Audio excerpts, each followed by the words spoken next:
বাতাসে বিষ আর পায়ের নিচে অনিশ্চয়তা। কথা বলছি ঢাকা সিলেট মহাসড়কের রূপসী এলাকার। পৃথিবীর দ্বিতীয় দূষিত শহর ঢাকা, আর সেই দূষণের উপকেন্দ্র যেন এখন রূপসী। এখানে সময় থমকে দাঁড়ায় যানজটে আর নিভে যায় প্রাণ অসাবধানী কোনো দুর্ঘটনায়।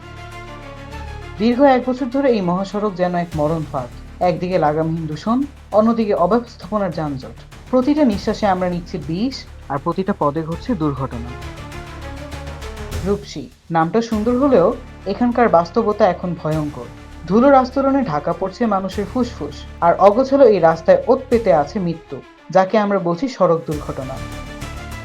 এই ধুলো আর জ্যামের গোলক ধাঁধায় সাধারণ মানুষের স্বাভাবিক জীবন আজ বন্দী। প্রশ্ন একটাই, এই নরক যন্ত্রণার শেষ কোথায়? তাহিল আহমেদ, দৈনিক আওয়ার বাংলাদেশ, ঢাকা।